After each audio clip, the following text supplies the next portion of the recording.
Bonjour, c'est Ursule encore. On est le 19 février 2022. Alors, je viens sonner la trompette une seconde fois aujourd'hui et je viens proclamer le retour de notre Seigneur Jésus-Christ. Soyez tous bénis. Amen. Et que sa grâce puisse se reposer sur chacun d'entre nous. Amen. Alors, la bonté de Dieu et sa sévérité. Alors, c'est deux choses opposées. Très souvent, on apprécie beaucoup la bonté de Dieu et on a souvent tendance à passer à côté de sa sévérité. Et Paul nous le fait bien remarquer. On va regarder cela dans Romains 11. Romains 11, à partir du verset 15, je vais lire là. Et on ne peut pas exclure de la bonté de Dieu sa sévérité. On ne peut pas exclure la colère de Dieu de la grâce. C'est-à-dire, il y a toujours une contrepartie. Et ça, c'est quelque chose qu'on ne devrait pas ignorer, n'est-ce pas? Souvent, on fonctionne et puis on passe à côté. Et surtout, notre génération, on aime beaucoup mentionner la grâce de Dieu. Mais n'oublions pas qu'à côté de la grâce, la colère de Dieu aussi, ou bien son jugement, va s'exercer sur toute âme qui maintient la vérité captive. Et Paul nous fait remarquer cela dans Romains 11, le verset 15, et il dit « Car si leur rejet a été la réconciliation du monde, que sera leur réintégration, sinon une vie d'entre les morts ?» Alors, ici, dans Romains 11, on sait tous, c'est le passage où Paul fait le débat entre les Juifs et puis les non-Juifs qui ont été greffés à l'arbre. Amen. Alors, il nous dit, nous qui sommes vraiment, qui venons d'ailleurs, si nous avons été greffés, c'est parce que Israël, l'olivier à l'origine, l'olivier sauvage, c'est dit, si toi, l'olivier sauvage, tu as été hanté à leur place et rendu participant de la racine et de la graisse de l'olivier, ne te glorifie pas aux dépens de ses branches. Si tu te glorifies, sache que ce n'est pas toi qui portes la racine, mais que c'est la racine qui te porte. Alors, tu diras donc, les branches ont été retranchées afin que moi je puisse hanter. Alors nous sommes les branches. Alors les branches, c'est les branches d'Israël, parce que l'arbre, c'est l'olivier, le pin qui a été, au fait, coupé de ses branches, toutes les branches en rébellion contre Dieu. Ça a été coupé pour que toi et moi, nous puissions être hantés sur l'arbre. Il dit, cela est vrai, elles ont été retranchées pour cause d'incrédulité, et toi, tu subsistes par la foi. Ne t'abandonne pas à l'orgueil, mais crains. Amen. Alors, ils ont été incrédules. Quand Jésus-Christ est venu, ils ont rejeté en bloc le Seigneur. Ils ont dit, c'est sûr et certain que ce n'est pas lui le Messie qu'on attendait. C'est pourquoi à chaque guérison, à chaque miracle, Jésus-Christ aimait dire à ces personnes-là d'aller se montrer au sacrificateur.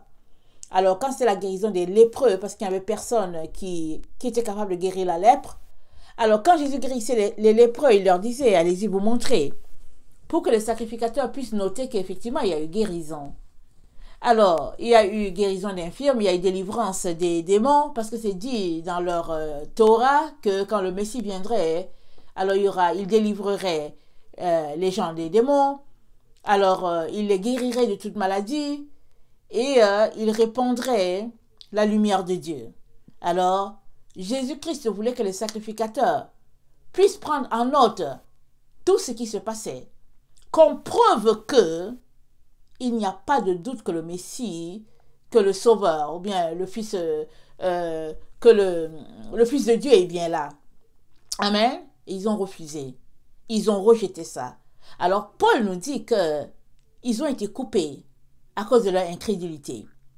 Alors, rappelons-nous, quand Jésus-Christ allait à Jérusalem, il a dit, Jérusalem, Jérusalem qui tue les prophètes. Combien de fois j'ai voulu rassembler tes enfants comme la poule rassemble ses poussins, mais tu ne l'as pas voulu. Et maintenant, ta ville, ton pays te sera abandonné jusqu'à ce que tu dises, béni soit celui qui vient au nom du Seigneur. Exactement, les mots ne sont pas tels, mais voilà l'idée un peu. Alors, ils ont refusé Jésus-Christ. Parce qu'ils ont rejeté Jésus, Dieu a suscité, amen, un apôtre pour les païens, pour qu'ils puissent aussi prêcher la parole, afin que nous aussi, les païens, on puisse comprendre ce qui se passe. Et cela renvoie à la parabole que nous avons lue, je pense hier ou avant-hier, Matthieu 22, où le roi a organisé la cérémonie de mariage pour son fils. Alors, il a appelé ceux qui étaient invités, les invités d'origine, ils ont refusé. Alors, il a dit, allez-y dans les rues, et puis forcez les autres d'entrer. Et nous avons été forcés d'entrer. Amen. Et malheureusement, là, il a été trouvé quelqu'un qui avait un habit, qui n'avait pas d'habit de noces. Ce n'est pas dit qu'il n'avait pas d'habit, mais qui n'avait pas d'habit de noces. Et le roi a dit, mais comment tu as fait pour entrer ici sans habit de noces? Alors, tout ça, c'est lié un peu à la culture d'honneur dans un cas de mariage. Amen. Parce que, oui, tu peux être habillé, mais une façon de s'habiller de façon particulière pour honorer les mariés. Alors, on ferme cette parenthèse. Alors, donc, Paul nous dit dans Romains 11 que, alors, il dit c'est vrai, elles ont été retranchées pour cause d'incrédulité, et toi, tu subsistes par la foi. Ne t'abandonne pas à l'orgueil, mais crains, car si Dieu n'a pas épargné les branches naturelles, il ne t'épargnera pas non plus. Considère donc la bonté et la sévérité de Dieu. Sévérité envers ceux qui sont tombés, et bonté de Dieu envers toi, si tu demeures ferme dans cette bonté. Autrement, tu seras aussi retranché. Eux, de même, s'ils ne persistent pas dans l'incrédulité, ils seront hantés, car Dieu est puissant pour les hanter de nouveau. Amen. Si toi, tu as été coupé de l'olivier naturellement sauvage et hanté contrairement à ta nature sur l'olivier franc, à plus forte raison, eux seront-ils hantés selon leur nature sur leur propre olivier. Et car je ne veux pas que vous ignoriez ce mystère, afin que vous ne vous regardiez point comme sages, c'est qu'une partie d'Israël est tombée dans l'endurcissement jusqu'à ce que la totalité des païens soit entrée. Et ainsi, tout Israël sera sauvé, selon qu'il est écrit. Le libérateur viendra de Sion, et il détournera de Jacob les impiétés. Et ce sera mon alliance avec eux, lorsque j'ôterai leurs péchés. En ce qui concerne l'évangile, ils sont ennemis à cause de vous. Mais en ce qui concerne l'élection, ils sont aimés à cause de leur père. Amen. Leur père Abraham, ils sont aimés. Car Dieu ne se répand pas de ses dons et de son appel. Amen. Donc voilà.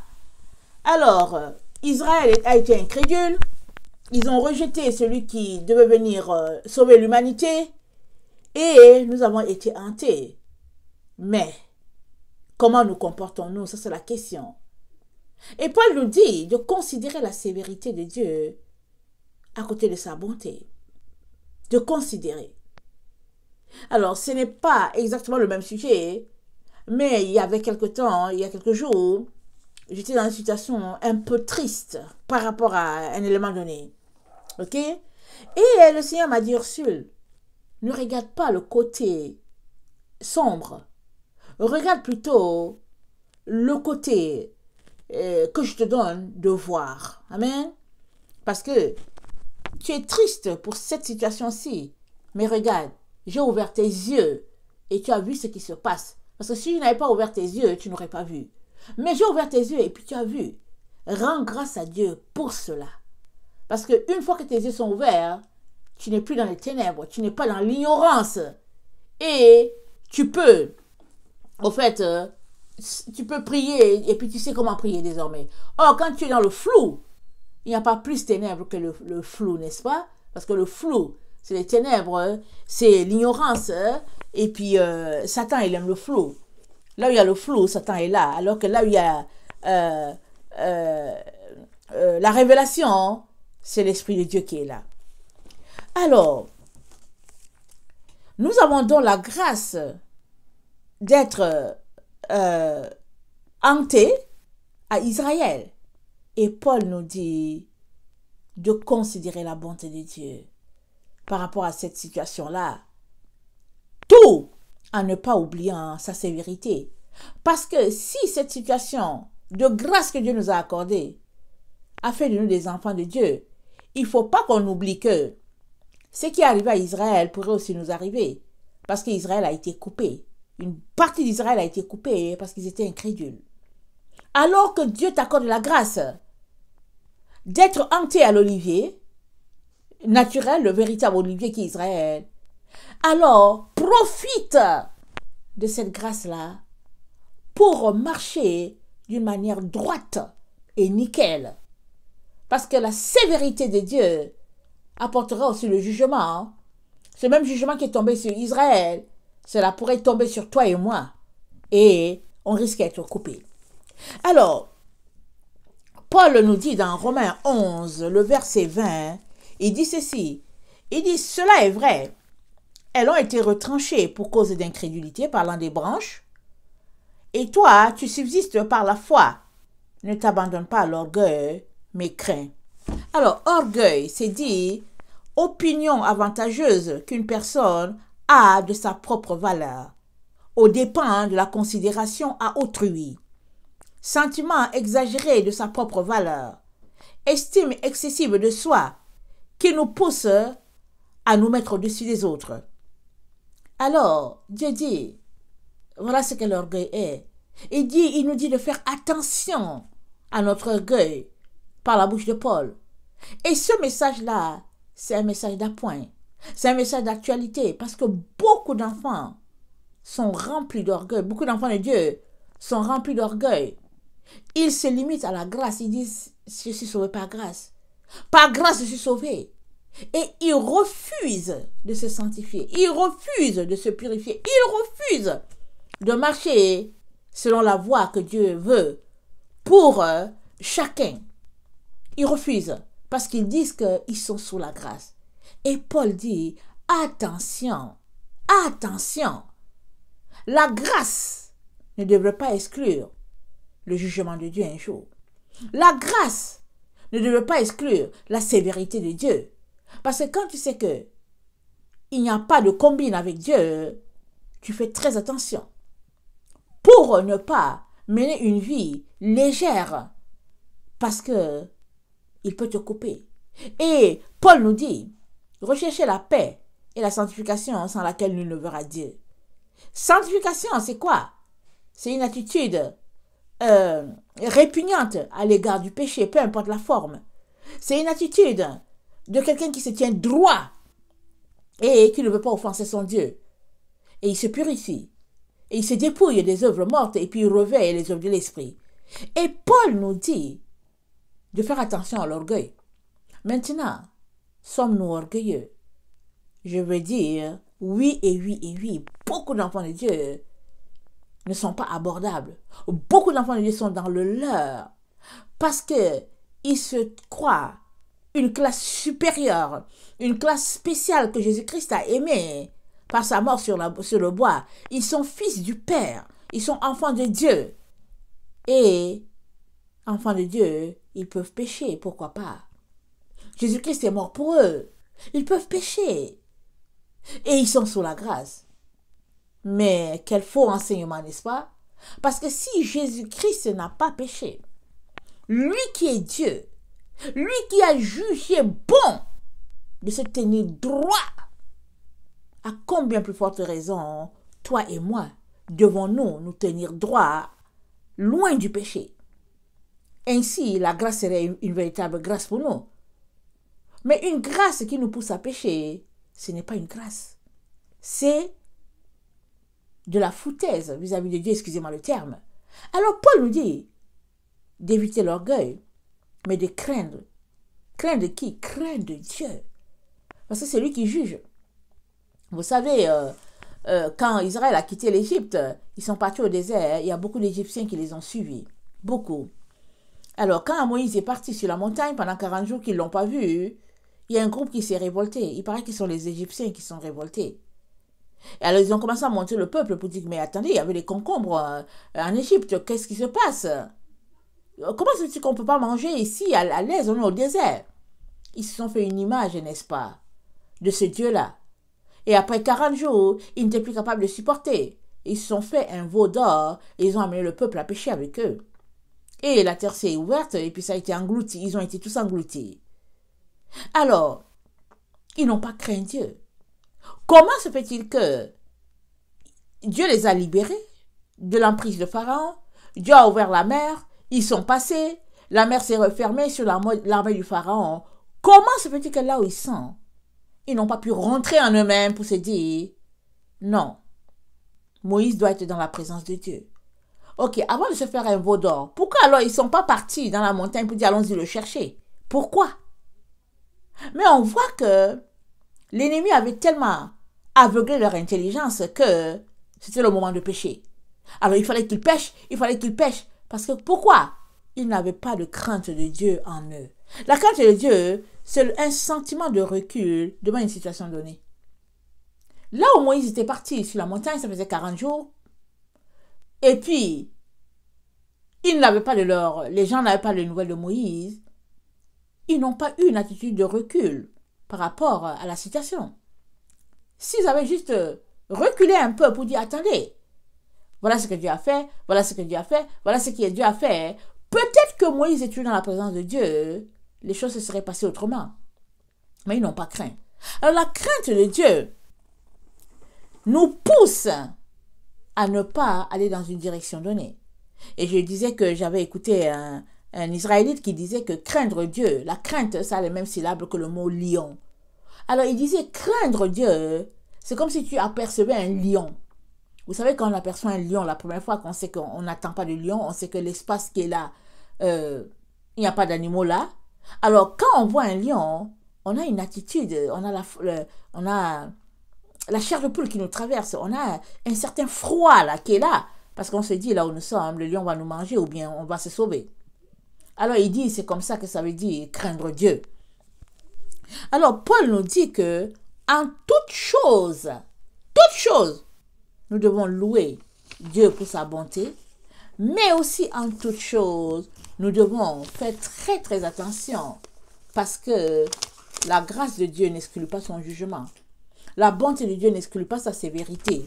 Il n'y a pas de double mesure. Il n'y a pas de demi-mesure ou bien il n'y a pas de combine. Ce qui s'est passé avec Israël, ça se passera avec nous aussi. Si on ne marche pas dans le respect, dans la crainte de Dieu. Alors, 1 Corinthiens 9, le verset 26 nous dit ceci. 1 Corinthiens 9, le verset 26 nous dit ceci. Moi donc, je cours, non pas... Attendez, on va lire au 25. Tous ceux qui combattent s'imposent toute espèce d'abstinence, et ils le font pour obtenir une couronne corruptible. Mais nous, faisons-le pour une couronne incorruptible. Moi donc, je cours non pas comme à l'aventure, je frappe non pas comme battant l'air, mais je traite durement mon corps, et je le tiens assujetti, de peur d'être moi-même rejeté après avoir prêché aux autres. Alléluia. Nous sommes tous appelés à tenir notre corps assujetti. Nous sommes appelés à soumettre notre corps à une certaine discipline pour que nous ne puissions pas être pris dans la colère de Dieu quand il viendra d'exercer sa colère envers ses ennemis. La Bible nous dit que Dieu ne nous a pas appelés à la colère. Il ne nous a pas appelés à cela. Nous qui marchons selon lui, qui le craignons, il ne nous a pas appelés à sa colère. Mais maintenant, comment craignons-nous Dieu? Craignons-nous Dieu selon nos normes à nous? Ou bien craignons-nous Dieu selon ses normes à lui? Parce que la crainte de Dieu est établie à la base par Dieu lui-même. Et il nous a dit dans Romains, dans Proverbes, il a dit, la crainte de Dieu, c'est le commencement de la sagesse. Toute la base, tout part de la crainte de Dieu. Si tu crains Dieu, tu marcheras à éviter certaines choses. Si tu ne le crains pas aussi, tu poseras des actions qui montrent que tu ne le crains pas du tout.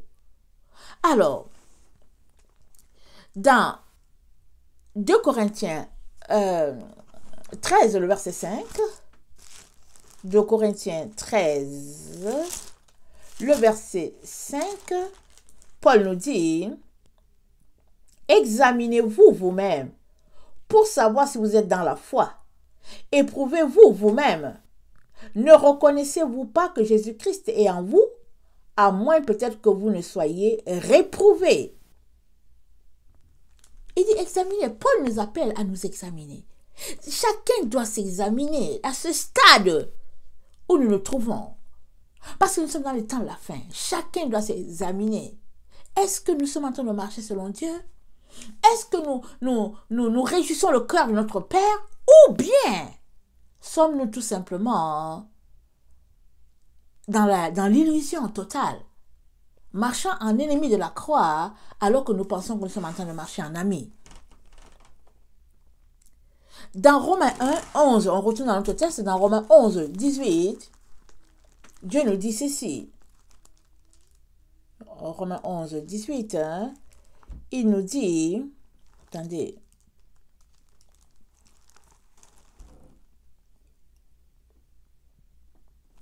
je vais lire à 17 parce que...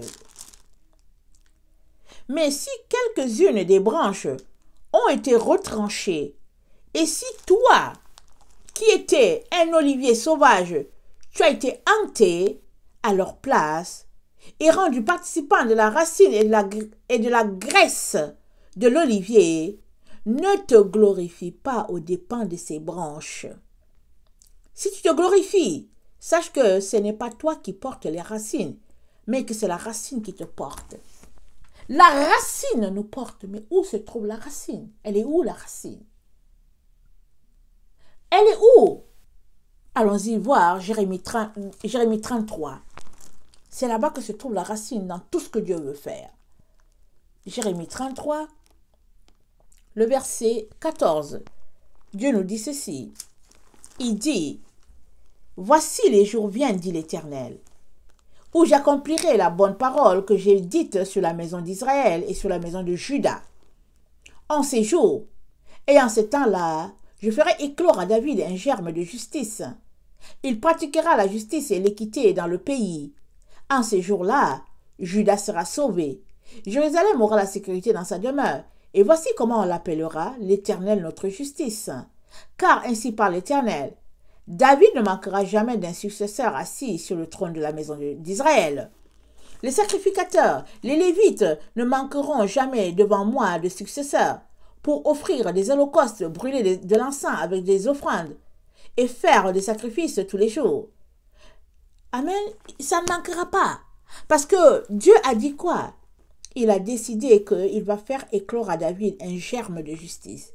C'est là-bas la racine. Dans le temps où nous sommes, c'est là que se trouve la racine. Dieu avait prédit cela depuis longtemps. Alors il nous dit par la bouche de l'apôtre Paul que c'est la racine qui nous porte. Nous sommes des branches, n'est-ce pas? Nous avons été hantés à l'olivier, amen, qui est Israël. Mais il nous dit c'est la branche qui nous porte. Et où se trouve la branche? La branche se trouve dans la descendance de David. C'est là-bas. Parce il a dit qu'il va faire éclore à David un germe de justice. Et dans le psaume 89, le verset 3, Dieu, allant dans le même sens, nous dit ceci. Il dit, car je dis, la bonté a des fondements éternels. Amen. La bonté, on vient de parler. On parlait de la bonté de Dieu et sa sévérité. C'est de ça qu'on est en train de parler. Et David nous dit, la bonté de Dieu a des fondements éternels. Et ce fondement se trouve dans la racine. Vous savez, la racine, c'est là-bas, le fondement de quelque chose, n'est-ce pas? Alors, il dit, ça a un fondement éternel. Attendez, ce n'est pas David qui parle ici, c'est Cantique d'Étang. D'Ed Rachit. Ok, c'est pas David ici. Alors, c'est le Cantique d'Étang. Alors, Étang nous dit que la bonté a des fondements éternels. Tu établis ta fidélité dans les cieux. J'ai fait alliance avec mon élu. Voici ce que j'ai juré à David, mon serviteur. J'affermirai ta postérité pour toujours. J'établirai ton trône à perpétuité. Les cieux célèbrent tes merveilles, ô Éternel, et ta fidélité dans l'assemblée des saints. Car qui dans le ciel peut se comparer à l'Éternel? Qui est semblable à toi parmi les fils de Dieu? Dieu est terrible dans la grande assemblée des saints.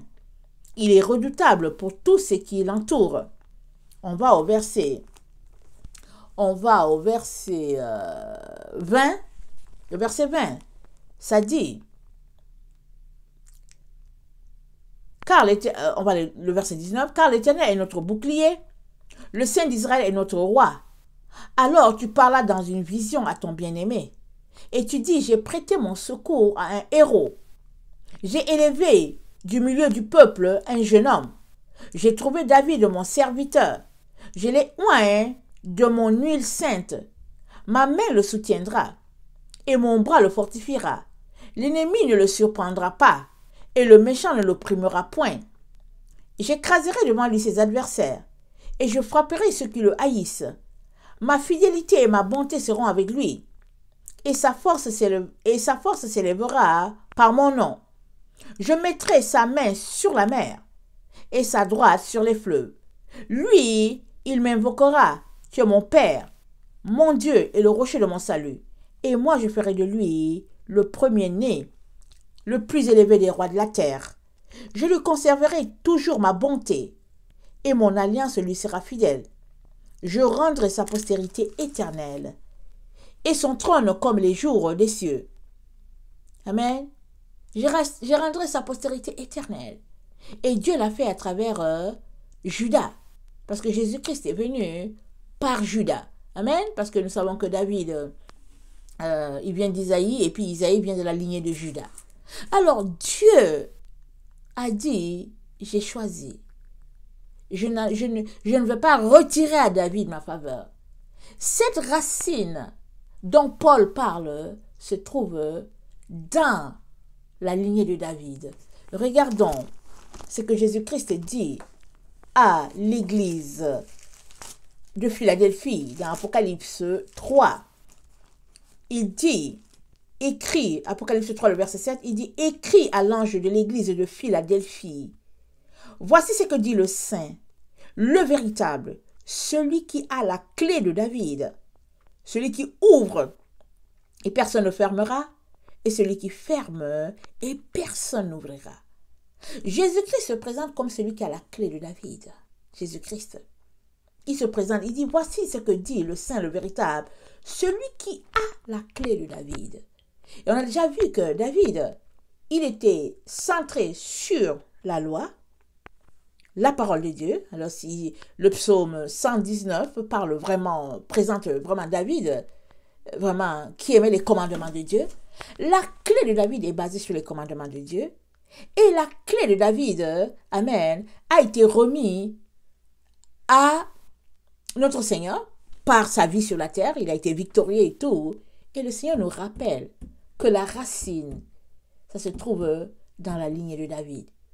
Et ça, là, qu'on monte, qu'on descende, qu'on fasse n'importe quoi, il nous dit, David ne manquera pas de successeur. Et là, il a établi, il va l'établir en David encore. David sera roi encore sur la terre. La postérité de David sera encore roi sur la terre. Maintenant, ce ne sera pas juste roi en Israël, ce sera roi sur toute la terre. Regardons. Attendez, je pense que c'est dans Zacharie.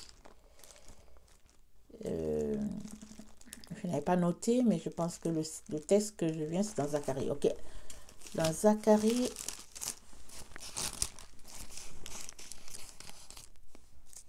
Zacharie 13.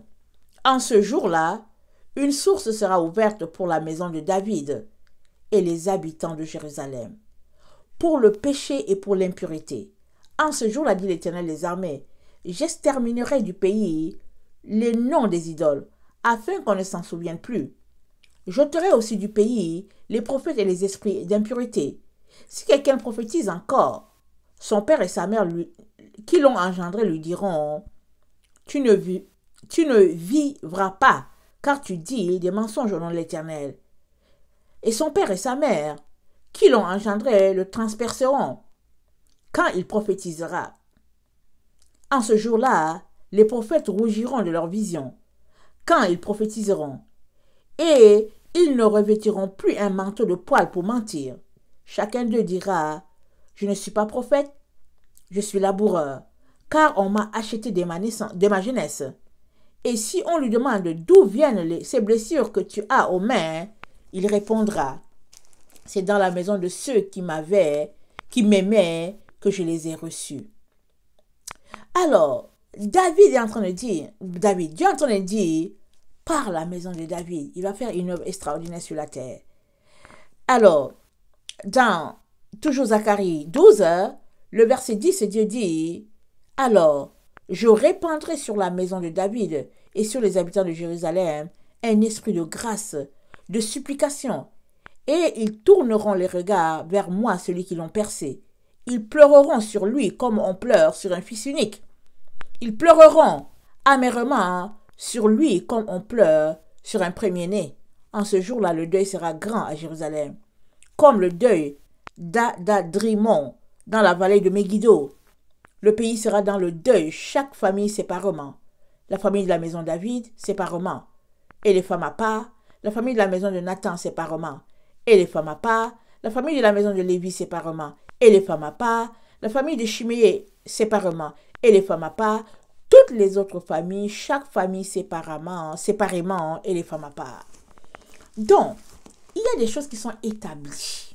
Mes frères et sœurs, c'est établi. Il n'y a pas moyen qu'on passe outre. Dieu a déjà dit que, il nous informe que nous avons été greffés. Et il nous dit qu'il suscitera des racines à la maison de David pour que David soit encore roi sur toute la terre. La postérité de David. Et nous avons lu. Alors tout cela pour qu'on comprenne que nous devons nous comporter dans une attitude humble, une attitude de révérence, une attitude qui acclame ce Dieu-là dans la crainte, le respect, dans la droiture. Non pas en nous orgueillissant, comme nous l'a présenté l'apôtre Paul, mais en étant tout petit. C'est tant que chacun rentre en lui-même, comme on l'a vu, que chacun rentre en lui-même pour savoir quelle est sa mesure d'humilité. Parce que il n'y a que les humbles qui verront la face du Père. Et quand tu penses que tu es quelqu'un, tu n'es pas quelqu'un au-delà de David, parce que Dieu dit que c'est David qui l'a choisi. Et tout ce qu'il va faire, c'est un rapport de ce qui est déjà écrit. Alors quand quelque chose est déjà écrit, il n'y a pas de circonstances atténuantes pour toi, c'est déjà écrit. Et qu'est-ce que tu dois comprendre? Tu dois comprendre que il faut que tu te tiennes droit dans la crainte, dans le respect, dans la supplication, pour que l'épée de Dieu ne tombe pas sur toi. Parce que si l'épée de ton maître tombait sur toi, tu serais anéanti. Et nous sommes là dans ce temps où